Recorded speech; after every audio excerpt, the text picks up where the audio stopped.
Hi friends, ಸುಂದರವಾದ garden ನೋಡಲು ಬಲು ಸುಂದರ. ಇದು ಮೇನ್ ಎಂಟ್ರೆನ್ಸ್ ಗೇಟ್. ಸಂಜೆ ಟೈಮ್ ಸ್ಪೆಂಡ್ ಮಾಡಲು ಒಳ್ಳೆಯ ತಂಪಾದ ಗಾಳಿ ಇರುವ ಗಾರ್ಡನ್. ವಾಕಿಂಗ್, ಯೋಗ ಮಾಡಲು ತುಂಬಾ ಚೆನ್ನಾಗಿದೆ.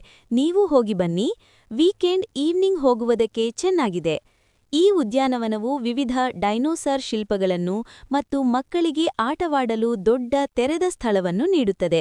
ಅವರು ಕೈಗೆಟುಕುವ ಪ್ರವೇಶ ಶುಲ್ಕ, ಉತ್ತಮವಾಗಿ ನಿರ್ವಹಿಸಲಾದ ಮೈದಾನಗಳು ಮತ್ತು ವಿನೋದ, ಕುಟುಂಬ ಸ್ನೇಹಿ ವಾತಾವರಣವನ್ನು ಹೈಲೈಟ್ ಮಾಡುತ್ತಾರೆ. ವಾರಾಂತ್ಯದಲ್ಲಿ ಉದ್ಯಾನವನವು ತುಂಬ ಜನ ಇರುತ್ತಾರೆ. ರಾಜಮಾತಾ ಜೀಜಾಬಾಯಿ ಗಾರ್ಡನ್ ವಿಶೇಷವಾಗಿ ಕುಟುಂಬಗಳು ಮತ್ತು ಮಕ್ಕಳಿಗೆ ಭೇಟಿ ನೀಡಲು ಪ್ರಸಿದ್ಧ ಮತ್ತು ಜನಪ್ರಿಯ ಸ್ಥಳವಾಗಿದೆ. ಉದ್ಯಾನವನ್ನು ಸಾಕಷ್ಟು ಚೆನ್ನಾಗಿ ನಿರ್ವಹಿಸಲಾಗಿದೆ. ಹಸಿರಿನ ಬಣ್ಣವು ಆಹ್ಲಾದಕರ ಸ್ಪರ್ಶವನ್ನು ನೀಡುತ್ತದೆ. ಇದು ವಾಕಿಂಗ್ ಮತ್ತು ರನ್ನಿಂಗ್ ಮತ್ತು ಕಲಿಕೆಯ ಅನುಭವಕ್ಕೆ ಉತ್ತಮವಾಗಿದೆ. ಮತ್ತೆ ಈ ಸ್ಥಳವು ತುಂಬಾ ಜನ ಇರುವ ಜಾಗ ಇರುತ್ತದೆ, ವಿಶೇಷವಾಗಿ ವಾರಾಂತ್ಯ ಮತ್ತು ರಜಾದಿನಗಳಲ್ಲಿ. ಇದು ಒಳ್ಳೆಯ ಕೂಲ್ ವಾತಾವರಣ ಇರುವ ಸ್ಥಳ. ಸಮೀಪದಲ್ಲಿ ಬೈಕ್, ಕಾರ್ ಪಾರ್ಕಿಂಗ್ ಲಭ್ಯವಿದೆ. ಇದು ಕಾರಿನಲ್ಲಿ ಬರುವ ಪ್ರವಾಸಿಗಳಿಗೆ ಅನುಕೂಲವಾಗಿದೆ.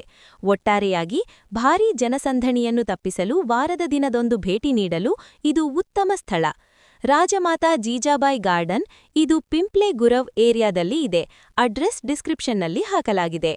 ರಾಜಮಾತಾ ಜಿಜೌ ಉದ್ಯಾನವು ಹಚ್ಚ ಹಸಿರಿನಿಂದ ಉತ್ತಮವಾಗಿ ನಿರ್ವಹಿಸಲ್ಪಟ್ಟಿದೆ. ಬೆಳಗಿನ ನಡಿಗೆ, ಜಾಗಿಂಗ್ ಅಥವಾ ಸಂಜೆಯ ವಿಶ್ರಾಂತಿಗೆ ಸೂಕ್ತವಾಗಿದೆ. ಡೈನೋಸಾರ್ ವಿಷಯದ ಪ್ರದೇಶ ಮತ್ತು ಬೆಳಕು ಸೂರ್ಯಾಸ್ತದ ಸಮಯದಲ್ಲಿ ಚೆನ್ನಾಗಿ ಕಾಣುತ್ತದೆ. ಇದು ಸಂಜೆಯ ಸಮಯದಲ್ಲಿ ಸ್ವಲ್ಪ ಜನಸಂದಣಿಯನ್ನು ನೋಡಬಹುದು ಮತ್ತು ಪಾರ್ಕಿಂಗ್ ನಿರ್ವಹಣೆಯೂ ಉತ್ತಮವಾಗಿರುತ್ತದೆ.